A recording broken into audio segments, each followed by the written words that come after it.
Mukhang nagpaplano itong si Coach Yeng Giao na gumawa ng isang trade kasama ang isa pang independent team na Converge Fiber Xers. At ayon dito sa mga reports na lumalabas, mukhang ang plano nitong si Coach Yeng Giao ay kunin either itong si Larry Muyang o kaya itong si Pau Havillonar mula dito sa Converge Fiber Xers, at ang magiging kapalit naman yan ay itong si Anton Asisio o kaya si Andre Karakut. Kasi alam na natin ang sitwasyon dito ngayon sa Rain or Shine Elasto Painters, kung saan hindi na makapaglalaro ngayong season itong si Keith Datu. Kaya nga gustong kumuha ng dagdag na big man nitong si Coach Yeng Giao, at itong si Larry Muyang o si Pau Havillonar ang nakita niya na po pwede.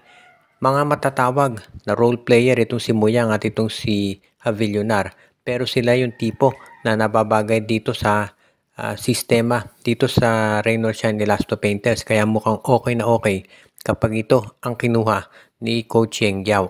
Kaya nga sa ngayon mukhang nababagay talaga itong plano ni Coach Yeng na pagkuha dito kay Muyang o kaya kay Havillonar. At kung si Karakot naman o si Asisio kapalit, fair trade naman yan. Kaya sigurado na ito ay kaagad na aprobahan ng PBA Trade Committee. Kung sakasakali na matuloy ang trade na ito, masasabi natin talaga na ito ay patas at parehong mga teams ay makikinabang. Dahil sa panig naman itong Converge Fiber Xers, naghahanap sila noong tinatawag na dagdag na tulong at scorer mula doon sa bench, at yung pagkuha dito kay Asistio o kaya kay Karakut, sigurado na makatutulong yan. Alam nating lahat na yung starting 5 nitong Converge ay matindi na, pero kung madadagdagan nila ng iba pang players, lalong mas magiging okay ito para doon sa lineup nila. Kaya nasisiguro natin na isa yan doon sa mga magiging, sabihin nating dahilan kung bakit ang trade na to ay pipilitin talaga na matuloy na.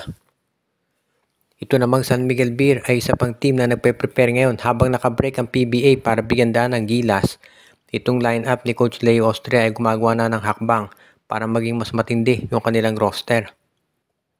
At mukhang ang gagawin ngayon ng SMB ay kukuha sila ng isang 6'8 na forward at isang 6'5 na guard. Ang tinutukoy natin dito ay itong si Ken Taffin, ang 6'5 guard ng Phoenix, at ito namang si Kai Balungay, ang 6'8 center forward nila. Kapag natuloy itong balak ng San Miguel Beer, magdadagdag ito ng height dito sa lineup nila, at syempre yung athleticism, yan din ang hinahanap ni Coach Leo Austria. Kaya magiging mas maganda ito para dito sa San Miguel kung sakasakali nga na matuloy. For example na lamang, kung itong si JM Calma i-trade nila para dito kay Kai Balungay, at samantala naman si Chris Miller para dito kay Ken Taffin. Isa yan dito sa mga nakita natin na posibleng senaryo na gagawin ng San Miguel para madagdagan iyong kanilang lineup. Kaya nga, huwag na tayong magtaka kung itong San Miguel Beermen ay gagawa ng malaking hakbang para makuha itong si Taffin at itong si Kai Balungay. Kapag natuloy ang transaksyon, magiging mas malaki na yung lineup nila at hindi na mahihirapan yung mga koponan ni Coach Leo Austria na makipagsabayan doon sa mga bagong teams dito sa PBA na may mga bagong players. At isa pa, itong si Ken Taffin pwede rin niyang maglaro ng small forward, kaya multiple positions, at itong si Kai Balungay pwede rin niya na magsentro para dito sa San Miguel kung kinakailangan.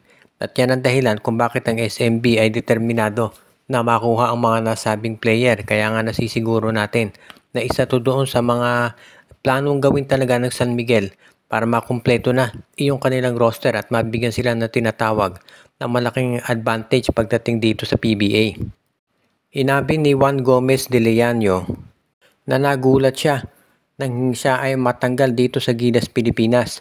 Pero sinabi niya na nire-respeto niya ang naging desisyon nitong si Coach Tim Cone. Marami din actually mga fans ang nagtaka kung bakit itong si De Leano ay hindi nasama dito sa Gilas.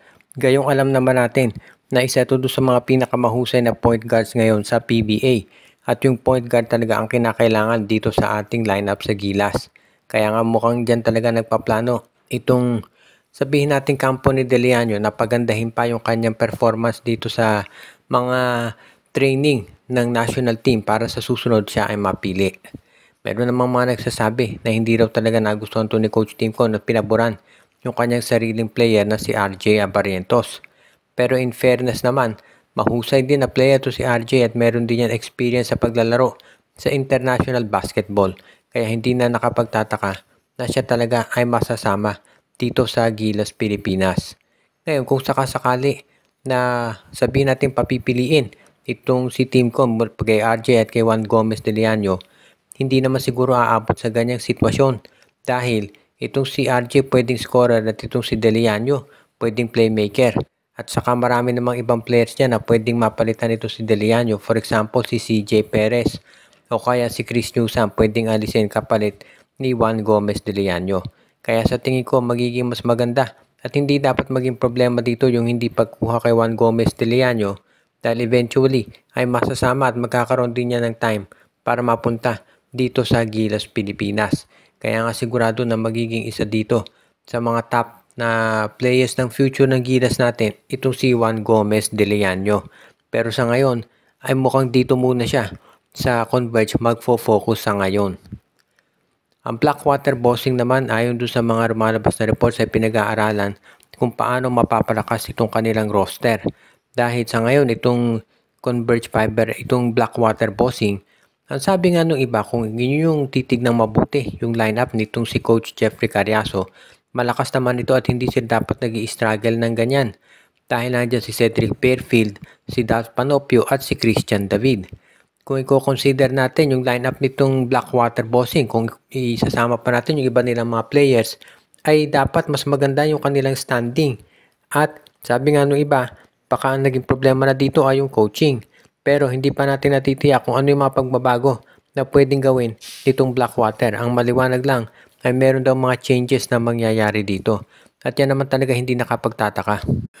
Dahil ang Blackwater daw ay meron talagang mga plano na pagandahin pa itong kanilang lineup at kung kinakailangan daw na sila gumawa ng paraan, abay gagawin nila to.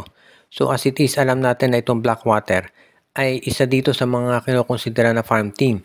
Pero mukhang seryoso na raw ang management na bigyan sila ng additional na lakas para naman makapag-prepare na para dito sa mga susunod pa na magiging matinding laban nitong Blackwater. At alam naman natin na itong si Coach Jeffrey Cariaso gagawin niya ng lahat para manalo.